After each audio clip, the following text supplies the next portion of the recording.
আলাইকুম মাস্টার সাহেব। ওয়ালাইকুম সালাম। আপনি হুরমুত আলী না? যে স্যার, আমি হুরমুত আলী। ওটা বলুন তো, কতদিন হলো আপনার ছেলে কি স্কুলে যাচ্ছে না? ব্যাপারটা কি?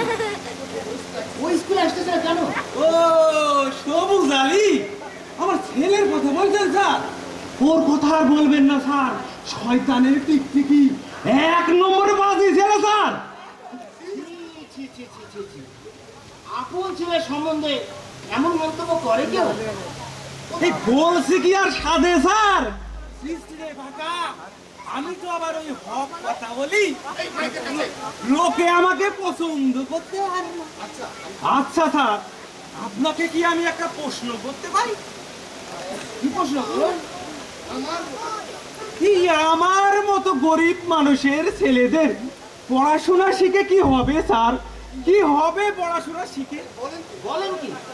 মানুষের মতো মানুষ হতে হলে পড়াশোনার কোনো বিকল্প আছে বলুন? আরে লেখাপড়া শিখলে ও তো আপনাকেই সাহায্য করবে। হয় না স্যার, হয় না। ওই জালালের বেটা কম্বল আলী ম্যাট্রিক পাস করে জমথমের মতো বসে আছে, শেষে না পারে এই হাল বাহাতে, না পারে এই জমিতে খাটতে।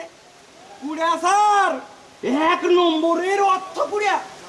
জালাল যে ভুল করেছে, আমি কিন্তু সেই ভুল করব না স্যার। আচ্ছা, ওই কম্বলের ছেলেটা পড়াশোনা করবে না কেন? বলেন কি স্যার? টাকা লাগবে না, মাগার এত টাকাও কোথা থেকে পাবে বলুন? না হুরমত, কম্বল ভুল করেছে। ইচ্ছা থাকলে উপায় হয়। ইচ্ছে করলে ছেলেটা পড়াশোনা চালিয়ে যেতে পারছে। স্যার, কি আমার ছেলের জীবনটা আপনি নষ্ট করে দিবেন না স্যার? শেষে ওই না পারবে দিয়া জমি থাকতে, না পারবে পরের কাম করতে, আমার তো তখন মরণ হয়ে যাবে স্যার, মরণ হয়ে যাবে। বলেন কি? লেখাপড়া শিখলে মরণ হয়? আরে এমন কথা তো আমি জীবনে প্রথম শুনলাম। আর আমার স্কুল সময় হয়ে গেল, আপনার সাথে আমি পরে কথা বলবো। হ্যাঁ, আমার দাবিটা রাখুন, ছেলেটাকে স্কুলে পাঠান। আমি ওর মঙ্গলের জন্যই বলছি। কত করে যখন বলছেন তখন ঠিক আছে, চিন্তা করে দেখি। ধন্যবাদ আপনাকে, অসংখ্য ধন্যবাদ। তো আমি চলি। হ্যাঁ, আচ্ছা।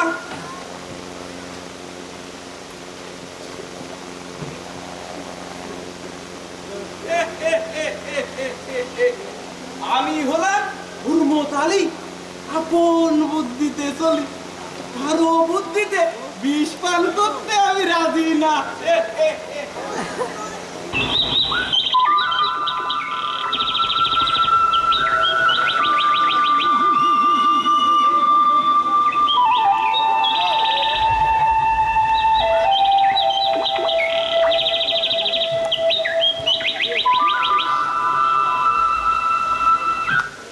এই জোরে জোরে পড়, যাতে আমি শুনতে পারি। আরে আরো জোরে পড়। বাহ বাহ বাবা বাবা, আসর একবারে জমে উঠেছে দেখছি, মজার আসর। আসলে আমার কিসে? তোমাকে 1000 বার নিষেধ করেছি, ওই কারেন্টের বাল্বটা জ্বালিয়ে ছেলেকে পড়াবে না। কানে কথা ঢোকে না বুঝি? হ্যাঁ, কারেন্টের কত বিল আসে তা কি তোমার খেয়াল আছে? তাহলে ও পড়াশোনা করতে কি হবে? আরে আমি ওর বাপ, আমি ওকে পড়াশোনা করতে দেব না। কেন কেন পড়াশোনা করতে দেবে না? তাহলে ও জীবনে কি করে খাবে? পড়াশোনা শিখলেই বরং না খেয়ে মরবে, আমি সেটা হতে দেব না।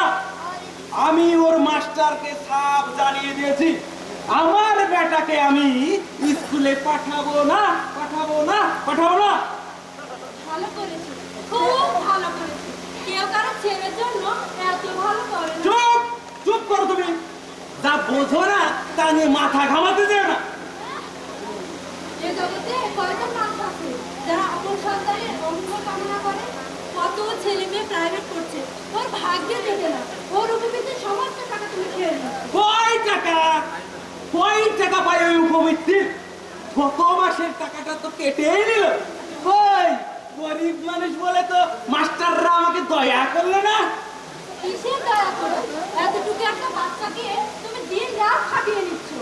স্কুল কামাই করলে উপবৃত্তি টাকা পাবে না। তুমি কি সেটা জানো না?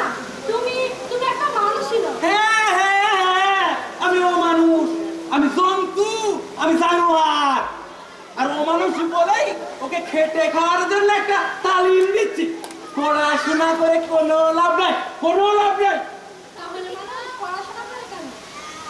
শখ করে, ওই শেষে না গিয়ে পারে জমিতে খাটতে, না পারে পরের কাম করতে, আর না পাই কোনো চাকরি, শেষে কি করে জানো? চুরি করা ছাড়া আর কোনো পথ থাকে না। আমার বেটাকে আমি চোর বানাতে পারবো না, চোর বানাতে চাই না। যারা পড়াশোনা করে তারা চোর করে। পড়াশোনা না ওই ধনী লোকদের জন্য, তোমার আমার মতো গরিব মানুষের জন্য নাই। কোথায় পাবে টাকা? যখন ঘুষ দিতে হয় 7 লাখ টাকার নিচে চাকরি নাই। এর চাইতে ওর হাত আছে, পা আছে, কেটে খাক, ও জীবনে বেঁচে থাকবে, তুমি বুঝলে? আরে রাখো সব খরচ দিতে হবে। কাল থেকে ও স্কুলে যাবে। অসম্ভব, ও আর কখনো স্কুলে যাবে না। শোনো, আমার বাপের বাড়িতে দেখেছি অনেক গরিব ঘরের ছেলেরাও পড়াশোনা করে চাকরি করে। এটা আমার সৌভাগ্য। গোড়ারো গরিবের ছেলের চাকরির স্বপ্ন একটা ঘোড়ারো। আর শোনো, তোমার বাপের বাড়িতে এটা আছে, ওটা আছে, ইয়া কারেঙ্গা, ইয়া কারেঙ্গা, এসব শুনতে শুনতে না আমার ঘৃণা ধরে গেছে। বাপের বাড়ির কথা আমার কাছে বলবে না, বুঝলে? কেন? আমার বাপ ভাই কি তোমার কি হয় না? বললাম না, তোমার বাপের বাড়ির কথা শুনতে আমার ভালো লাগে না। ঠিক আছে, আমি আমার বাপের বাড়িতেই চলে যাব। তবু ওকে আমি লেখাপড়া শেখাবোই শেখাবো। ধন্যবাদ, ধন্যবাদ, আলহামদুলিল্লাহ। যাও যাও, কেটে পড়ো, কেটে পড়ো। ওই যা, আর কখনো ফিরে আসার স্বপ্ন দেখো না। দেখবো না, আর ফিরেও আসবো না তোমার বাড়িতে। এই চল। যাও যাও যাও, এই চাঁদা আছে নিয়ে যাও, কোনো আপত্তি নাই। আর ফিরে শোনা যেন, আর আপনি ভালো আছেন ভাইজান? আছি। বললাম তুমি নাকি চাকরিতে জয়েন করেছো? হ্যাঁ করেছি, কয়েক মাস হলো জয়েন করেছি। আপনি খুশি হয়েছেন ভাইজান? না, প্রাইমারি হোক আর হাই স্কুলে হোক, ওই পণ্ডিত পেশাটা আমার কাছে একদম আনচয়েস। ওই চাকরিতে কোনো লাইফ আছে নাকি বলো? এটা নিতান্ত কোনো হানাতা মানুষের চাকরি। আর তোমার মতো একজন সম্ভ্রান্ত পরিবারের ছেলে, ছি, এর নাম কিন্তু চাকরি হলো নাকি? ভাইজান, এর চাইতে তুমি ঘরে বসে থাকতে, লোকে জানতো তুমি ভালো চাকরির সন্ধান করছো। তুমি আমার বসদের কাছে আমার উঁচু মাথা নিচু করে দিলে রাজন। তুমি আমার গোটা পরিবারের মুখে চুনকালি মাখিয়ে দিলে। তা ঠিক, তবু মানুষের যে সেবা করার সুযোগ পেয়েছি ভাইজান। মিথ্যা কথা। সেবা করা যদি এতই তোমার শখ, তাহলে তুমি একজন রাজনৈতিক নেতা হতে পারতে। দেশের লোক দলে দলে তোমাটাকে ছুটে আসতো, বড় বড় সভা মিটিং মিছিল করতে, সবাই তোমার নামে সমর্থন করে চিৎকার করতো। হলো হতে পারতে তুমি একজন রাজনৈতিক নেতা। ভাইজান, এদেশে শিক্ষকতা পেশা অবহেলিত, শিক্ষার নাকি মেরুদণ্ড। শিক্ষকদের হেন দুর্দশা থেকে মুক্ত করতে হবে। সেই দায়িত্ব কি আমার নাকি তোমার? কারো ছেলেকে ছড়ি পিটা করবে, ছুটে আসবো আর বাবা মা হাতে লাঠি ছাটা নিয়ে সামান্য 10 টাকা দামের হাতের কাজ নেওয়ার অপরাধে আমি দেখেছি একজন চরম সুনাম ধন্য শিক্ষককে চরম ভাবে অপমানিত হতে। বরঞ্চ ওরাই আবার হাজার হাজার টাকা মূল দেওয়ার জন্য বিভিন্ন অফিসে ধর্ণা দেয়। এগুলো সত্য। এদেশের অধিকাংশ লোকই অশিক্ষিত। এখানে এখানে শিক্ষকদের কোনো মর্যাদা নেই। তাহলে শিক্ষকদের মর্যাদা ঠিক সেই কারণে বলছি, এটা যে চীন জাপান, গ্রেট ব্রিটেন কিংবা আমেরিকা হতো, তুমি শিক্ষক হয়েছো বলে আমি খুশি হতাম। সেখানে একজন শিক্ষকের মান মর্যাদা খ্যাতি যশ অর্থকরী সবার ঊর্ধ্বে। তুমি বড় এক কাজ করো, আমার বন্ধুর এক প্রাইভেট ফার্মে জয়েন করো। সেখানে মাসে অন্তত ৮০,০০০ টাকা বেতন পাবে, তার সাথে অন্যান্য সুযোগ সুবিধাও পাবে। ঠিক আছে ভাইজান, আমি একটু ভেবে দেখি।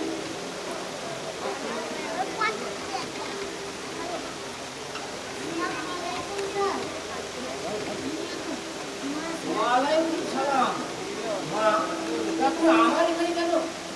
স্যার, ছেলেটাকে ওর বাবার পড়াশোনা করাতে হবে। ও কি পড়াশোনা করাতে হবে?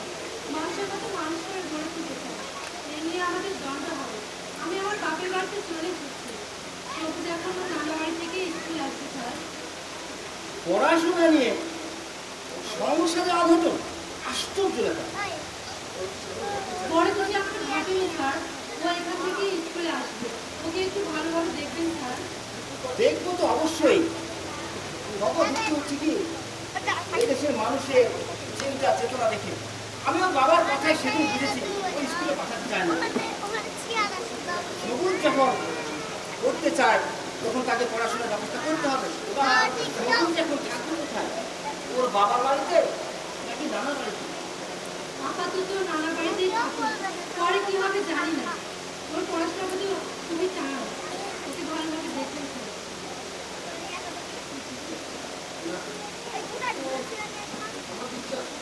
আমার বিশ্বাস সবুজ একদিন মানুষের মতো মানুষ হবে।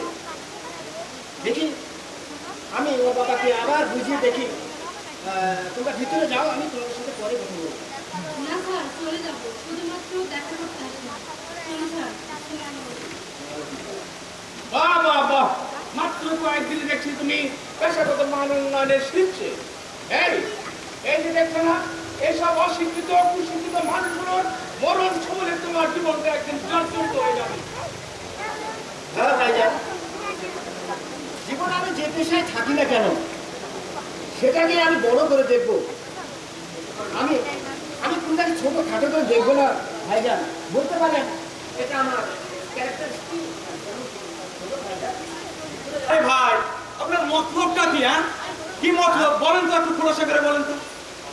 আমি হেমন্ত আলী, আমার বাবা হাসমত আলী, তার বাবা ছিল কুদরত আলী।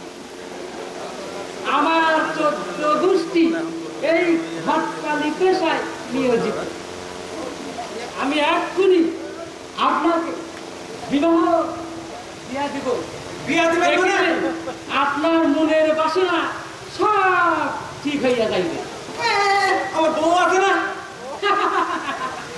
এলো পাগল নাকি? আপনার আবার বউ আছে, সে তো নিজে নিজে আরেকজনের হাত ধরে চাম্পা। মারবো একটা পর। আমার বউ বাপের গাড়ি এবার গেছে, চলে আসবে নি। এই তো কথা। কেনই বা গিয়েছে, আদৌ আসিবে কিনা, এ ব্যাপারে আপনাকে অবশ্যই শতভাগ নিশ্চিত হইতে হইবে। আরে ভাই, আমার বউ আছে, চলে আসবে। আসিবে না, আসিবে না। আমি হলফ করে বলতে পারি, ওই মহিলা কোনদিনও ফিরিয়ে আসিবে না। এই দেখুন,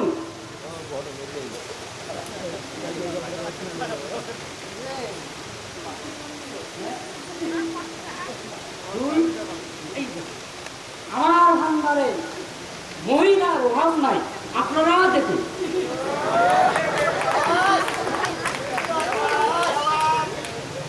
আপনি চাইলে এক্ষুনি আপনার খেদমতের সর্বদাই প্রস্তুত। কথাটা আপনি মন্দ বলেননি ঘটক মশাই। তো ঠিক আছে, ঠিক আছে, আমাকে ওই 2 দিন ভাবার সময় দিন। আরে না না, এক্ষুনি তুমি মাথাতে চলে আসুন। ওই মহিলার কাছে নিয়ে যা দেখাই, প্রয়োজনে তখনই সাথী মোবারক করাইয়া দিব। না হইলে দিনক্ষণ পাকাপাকি করিয়া ফিরিয়া আসিল। এই জান তো ভাই, এই 2-4 দিন আমাকে ভাবার সময় দিন। আমি আপনাকে জানাবো নি।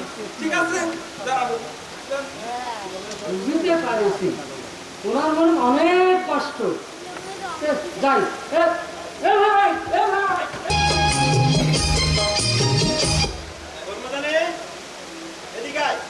আসসালামু আলাইকুম চাচা। ওয়ালাইকুম আসসালাম। শুনলাম ছেলেকে স্কুলে পাঠানোর কারণে তুই ছেলে আর বউকে নাকি বাড়ি থেকে তাড়িয়ে দিয়েছিস। যে চাচা অমন একটা বেয়াদব মেয়েকে আমি আমার বাড়িতে রাখবো, অমন ছেলে নই চাচা।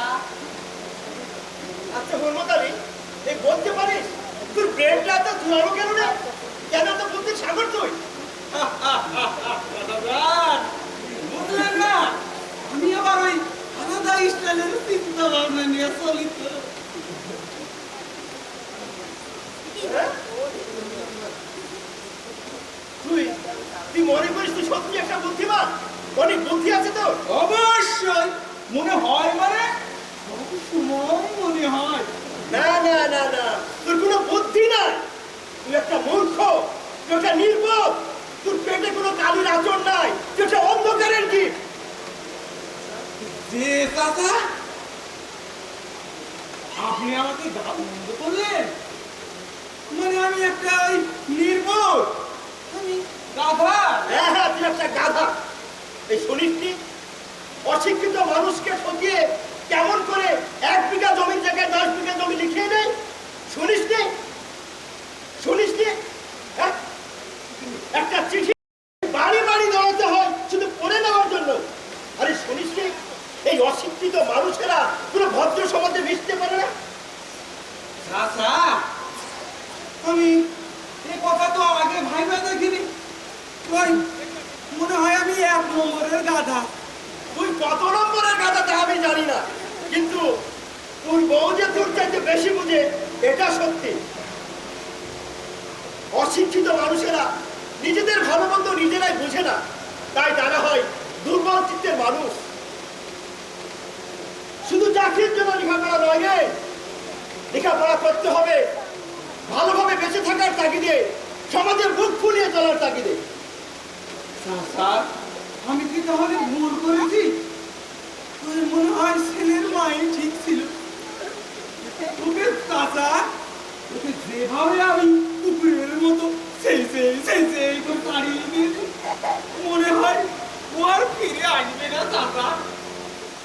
তাই ধরে নিয়েছিলাম 10 দিনের মধ্যে যদি ও আর না আসে, তো আমি আবার একটা বিয়ে করে ফেলবো। চুপ করে যা, মার মারছে। হ্যাঁ, দ্বিতীয় বিয়ে? এই দ্বিতীয় বিয়ে চুপ সব তুই জানিস? জানিস দ্বিতীয় বিয়ে করার অভিযোগে তোর জেল জরিমানা পর্যন্ত হতে পারে। হ্যাঁ, বেয়াদব।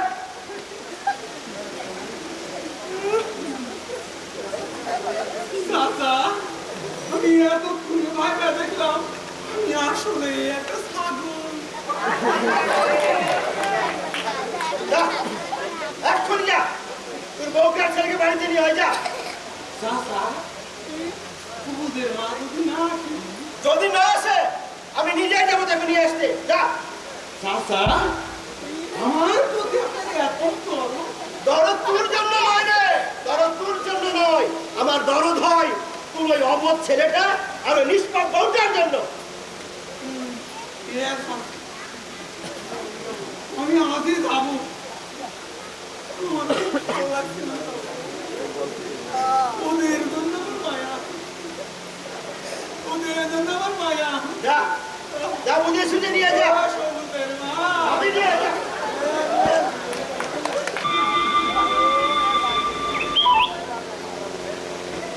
আপনি কে স্যার?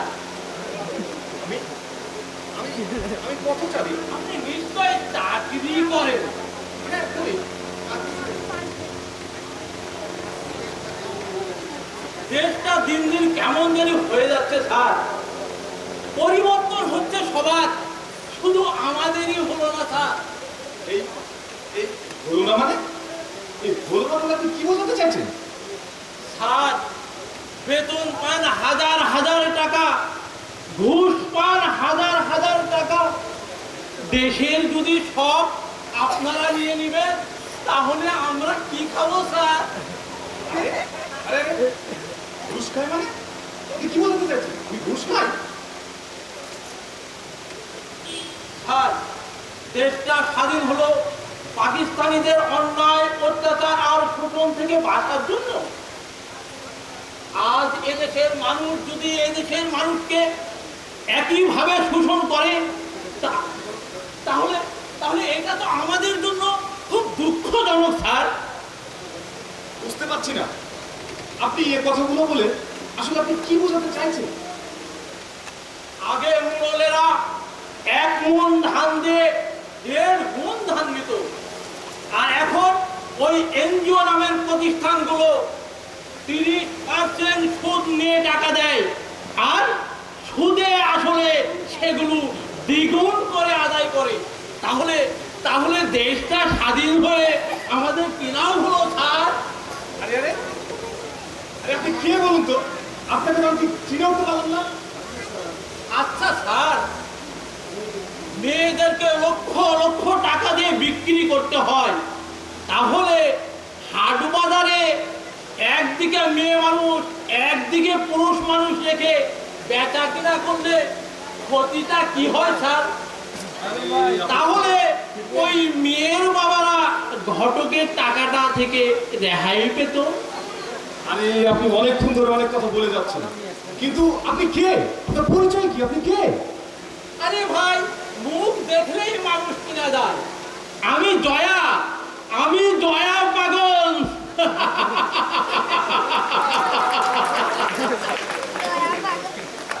আপনি কিন্তু অনেক কিছু বলে যাচ্ছেন, কিন্তু এখন পর্যন্ত আমি বুঝতেই পারলাম না আপনি কে। আপনি কে? আমি পাগল স্যার, আমি পাগল।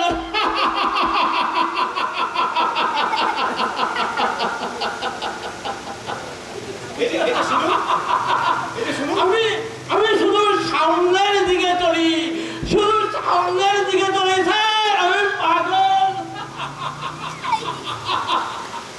লোকটা পাগল? একজন পাগলের মাথায় এত প্রশ্ন আসে কোথা থেকে? ও কি আদতে পাগল নাকি পাগলের ভান ধরে আছে? আমিও ঠিক বুঝে উঠতে পারলাম না। যাই, আমার তো অনেক কাজ আছে। ওয়ালাইকুম আসসালাম। শুনলাম আপনি নাকি আমাদের ছেড়ে চলে যাচ্ছেন, কি করবেন? শিক্ষা জাতির মেরুদণ্ড, অথচ শিক্ষকদের মেরুদণ্ড কেমন আছে সেটা তলিয়ে দেখছে না কেউ। প্রদীপ আলো দেয়, অথচ তার নিচেই অন্ধকার। আমরা শিক্ষার আলো জ্বালাই, অথচ আমাদের থেকে খাবার আছে কিনা কেউ তাকিয়ে দেখছে না। তবুও শান্তরা কি জানেন? কিন্তু আলো নয় সভাপতি সাহেব। তবুও শান্তরা কি জানেন? এই কচি কাচাদের প্রাণ ডিঙ্গানো ভালোবাসা পৃথিবীর অন্য কোনো পেশাতে নাই আর। এটাও সত্য, দরিদ্রতা চরম অভিশাপ। সভ্যতাকে টিকিয়ে রাখতে অর্থ অনস্বীকার্য। নাদর সাহেব, গাছের গোড়ায় পানি না ঢাললে গাছ জীবিত থাকে না, আবার অনেক বেশি পানি জমিয়ে রাখলে ওখানেই গাছের মৃত্যু ঘটে। মানুষের জীবনে টাকার প্রয়োজন আছে, আমি মানি, কিন্তু কিন্তু অনেক বেশি টাকা মানুষের মনুষ্যত্বকে ধীরে ধীরে ধ্বংস করে দেয়। হ্যাঁ সভাপতি সাহেব, পড়াশোনার শৃঙ্খলায় এই দেশের সবচেয়ে ক্ষতিগ্রস্ত হয়েছে শিক্ষা ব্যবস্থা। 250 বছরের পিছিয়ে পড়া শিক্ষা ব্যবস্থা দ্রুতই পরিপূর্ণ করা সম্ভব নয়। তার জন্য আমাদের অপেক্ষা করতে হবে, যা সময়ের দাবি রাখত। আপনার মতো মানব দরদী শিক্ষক আজ আমাদের বড় প্রয়োজন। ভেবেছিলাম আপনাকে সঙ্গে নিয়ে এই প্রতিষ্ঠানটিকে সুন্দর করে সাজাবো, কিন্তু হলো না, তার হলো না। স্যার, আপনি নাকি চলে যাবেন? হ্যাঁ ভাই, আমি চলে যাবো বলে স্থির করেছি। তার মানে আপনাকে বুঝতে আমার ভুল হয়েছিল। আপনাকে ভেবেছিলাম আপনারা ইয়াং জেনারেশন, অনেক জানেন, অনেক বুঝেন, কিন্তু না, স্বার্থপর। আপনারা অনেক স্বার্থপর। আপনি আমার উপর রাগ করেছেন? তবে কি হাসবো? তাহলে হেসেই নেই। এই জন্য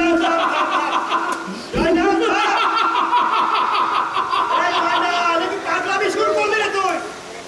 এমন জয়নাল পাগলামি করে এটা সবাই জানে, কিন্তু কিন্তু অনেকেই জানে না যে এই জয়নালের বুকেও ব্যথা আছে, দুঃখ আছে, প্রেম আছে।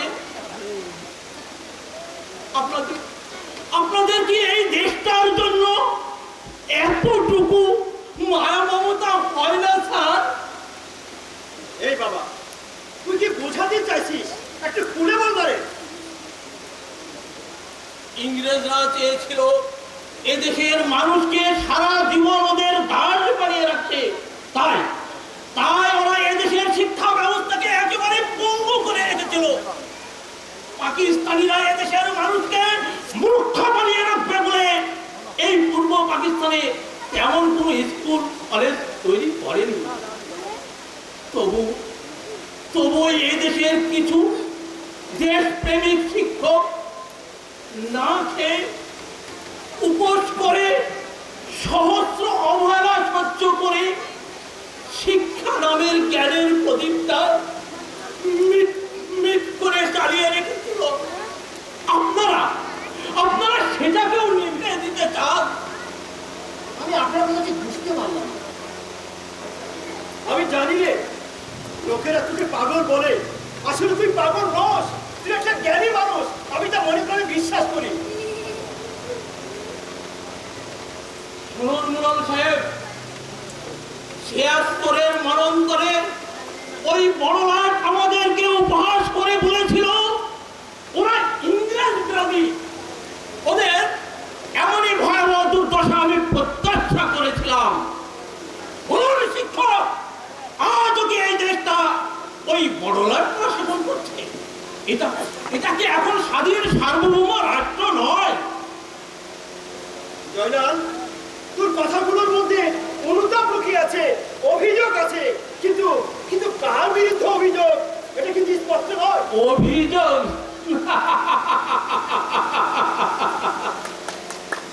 বঙ্গবন্ধু শেখ মুজিবুর রহমান ভেবেছিলেন দেশকে উন্নত করতে হলে শিক্ষা ব্যবস্থাকে উন্নত করতে হবে। তাই তিনি প্রথমেই প্রাইমারি স্কুলগুলোকে জাতীয়করণ করে নিলেন। তারই সুযোগ্য কন্যা গণপ্রজাতন্ত্রী বাংলাদেশ সরকারের মাননীয় প্রধানমন্ত্রী জননেত্রী শেখ হাসিনা দেশের সকল প্রাইমারি স্কুলগুলোকে জাতীয়করণ করে নিলেন। অতি সম্প্রতি অনেকগুলো কলেজ এবং অনেক হাই স্কুল জাতীয়করণ করে নিলেন। যতদূর সম্ভব আপনাদের বেতন ভাতাও বাড়িয়ে দিলেন। এ তো হয়নি শিক্ষক সাহেব, আরো টাকা চাই, আরো। পুরো দেশের উন্নতি আর অগ্রগতির সাথে সমান তালে তাল মিলিয়ে আপনারাও এগিয়ে যাচ্ছেন, তারপরেও এত ঝিলা। জয়নাল, তুই একটা জ্ঞানী মানুষ, তোর মতো জ্ঞান আমাদের নয় রে। তুই আসলেই একটা জ্ঞানী মানুষ। আর একটু ভেবে দেখুন স্যার, আপনাদের মতো শিক্ষিত ভদ্র মানুষগুলোর দিকে জাতি অনেক প্রত্যাশা ভরে তাকিয়ে আছে।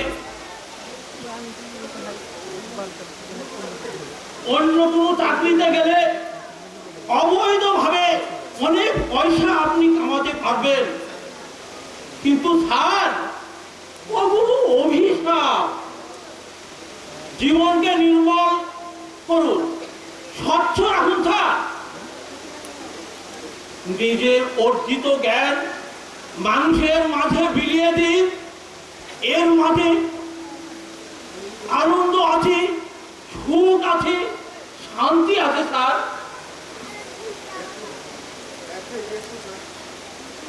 আসুন, একটু এগিয়ে আসুন, আমার কাছে আসুন। আমি পাগল, আমি পাগল। আমি ডাকছি, অথচ আমার তাকে সাড়া দেবেন না। জীবনে তো আমি কারো ডাকেই সাড়া দেইনি।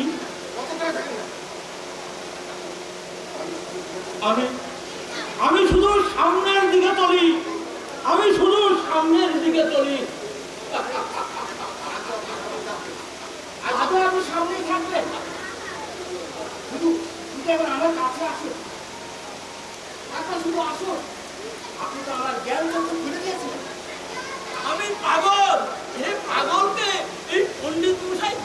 হচ্ছে। শুনো শুনো শুনো, এই পণ্ডিতকে পাগল তো পণ্ডিত কি বলছে? আমি পাগল স্যার, আমি পাগল।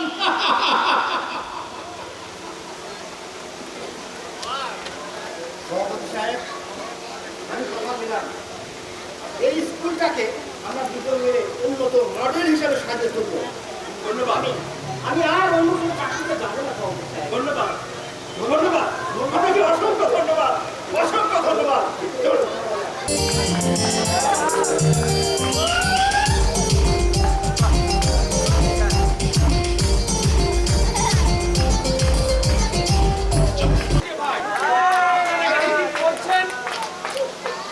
যাহা করলাম তাহা তো চোখেই দেখলেন মশাই।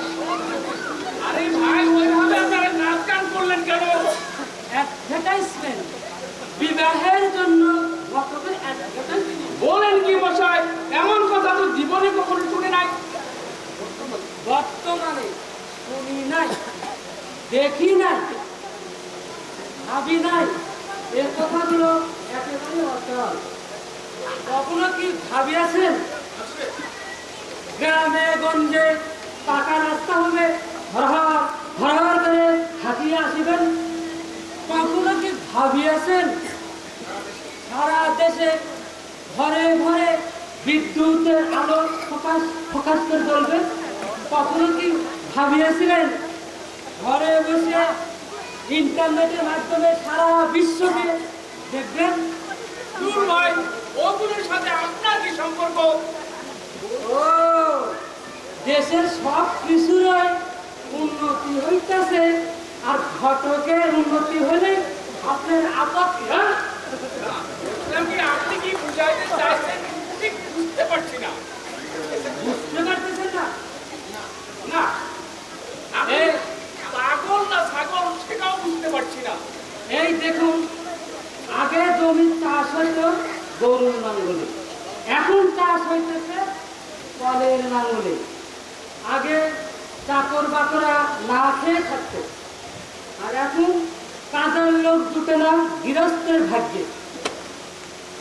আগে চাষ করতো জমি, গৃহস্থ চাষ করে কলকাতারা।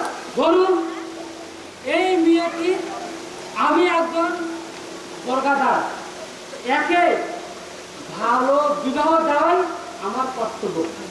বিয়ে দিবেন এইভাবে পথে ঘাটে নাচ গান করে? আপনার মতো জনেরা দেখিবে আমার কাছে এসে ধন্যবা দেবে। মনোব্রত হলে বিবাহ নসেস নট। আপনার কাছে মানে মানে রাখি। আমি একবার ওর সঙ্গে কথা বলে দেখি। জি না, জি না, আরে ভাই, দেখি না একবার। ওরকম সুযোগ নাই।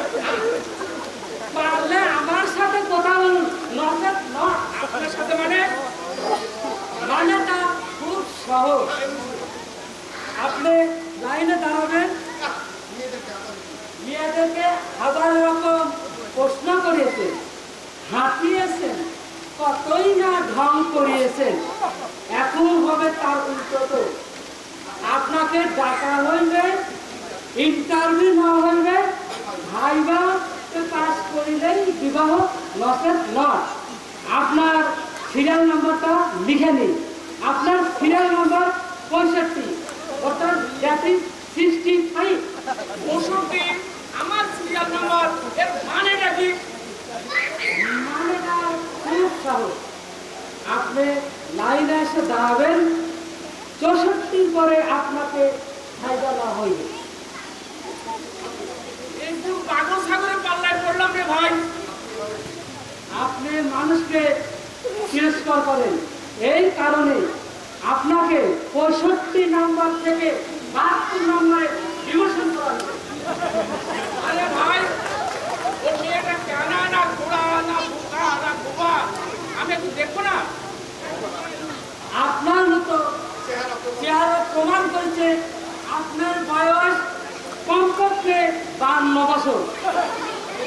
ওকে মাথায় কলম মাখিয়া 25 বছরের যুবকের অভিনয় করছেন। এই কারণে আপনাকে মিথ্যাবাদী ধোঁকাবাদী সাব্যস্ত করা হইল এবং পানিশমেন্ট হিসাবে আপনাকে স্কুটিংকে আউট করা হইল। ধন্যবাদ। চলি। এই, আপনারা ছিনতাইকারী নও তো? আপনার মতো এই মধ্যদেশের মানুষেরা বাসে চড়ে, চেয়ারে বসে, পকেটে পিস্তল রাখিয়ে এই দেশটাকে শোষণ করে চলতেছে।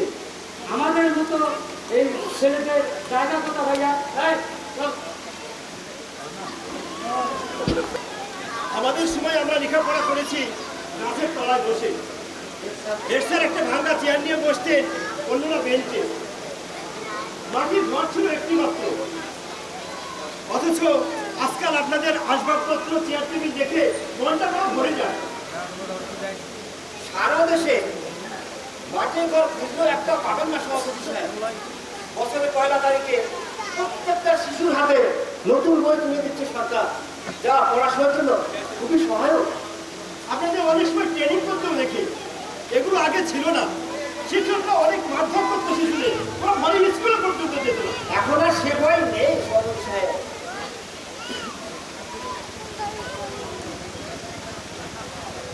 আর আমি সে কথাই ভাবছি এখন কি করা যায়। রামন সাহেব, চাকরি উপায় হয় সভাপতি সাহেব। তার জন্য এদেশের সর্বস্তরের মানুষদের এগিয়ে আসতে হবে। সবই বুঝতে পেরেছি, সবই বুঝতে পেরেছি।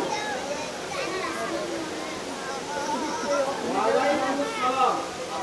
তা আপনারা? ভীষণ ভালো লাগছে আপনাদের এক জায়গায় দেখে। ধর্মদাজি, তাহলে কথা রেখেছিস? হ্যাঁ, আমাকে মাফ করে দিন, আমি অনেক ভুল শোন, তোরা দুজন মিলে তোদের এই একটি মাত্র সন্তানকে মানুষের মতো মানুষ করে তুলবি, আর দ্বিতীয় সন্তান তাই বানিবি। আমার জন্য আপনি দোয়া করবেন মোড়ল সাহেব, আর আপনি দোয়া করবেন, আর মাঝে মধ্যে আমার সবুজ কিভাবে মানুষ হয় তার জন্য পরামর্শ দেবেন। তার জন্য আপনাদের সত্যি যথেষ্ট। স্যার, তাহলে আমরা যাই। চলি স্যার, চলি। ধন্যবাদ। আচ্ছা, ভালো থাকবেন সবাই।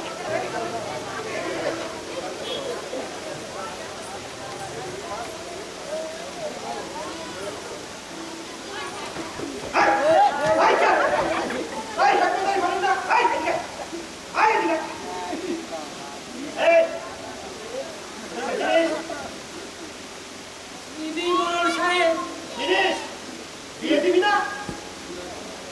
জোর দেখবো এই তোর মতো ভূতকা শয়তান যা করে তা কিন্তু ঠিক নয়। বিয়ে দেওয়া নেকির কাজ, সবের কাজ, কিন্তু তুই যা করেছিস, আস্ত একটা দম্পতিকে যেমন নতুন ভাবে বিয়ে দিচ্ছিস, শয়তান তো টাকা। এই তাহলে সর্বনাশ করার চেষ্টা করবি না, ঠিক আছে? আর মোড়ল সাহেব, আমার ভুল হয়েছে মোড়ল সাহেব। ওকে আমি বিশ্বাস করি না, তোর কথাই আমি বিশ্বাস করি না। দিকে কান্দ, সবার সামনে কান্দ, 10 বার কান ধরে উঠবি আর বসবি। দুর্গা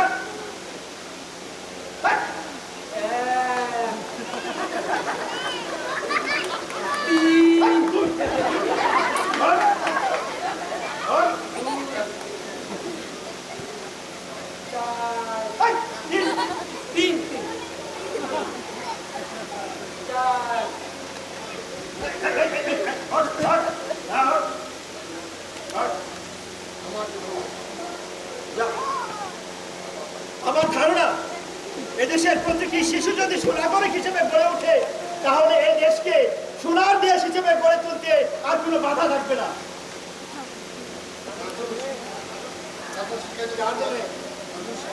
শিক্ষক হিসেবে যথেষ্ট নয় সভাপতি সাহেব। এদেশের সর্বস্তরের মানুষদেরকে এগিয়ে আসতে হবে। কিভাবে আমরা শিক্ষা ব্যবস্থাকে আরো আরো উন্নতি করতে পারি এবং সুন্দরভাবে প্রতিটি ঘরে ঘরে শিক্ষার আলো জ্বালিয়ে দিতে পারি। আর তার জন্য শুধু কথা নয়, আমাদের কাজে প্রমাণ করে দিতে হবে, আমাদের কাজে প্রমাণ দিতে হবে। এবার আমাদের স্লোগান হোক সুমন দাবি সময়ের দাবি মানতে হবে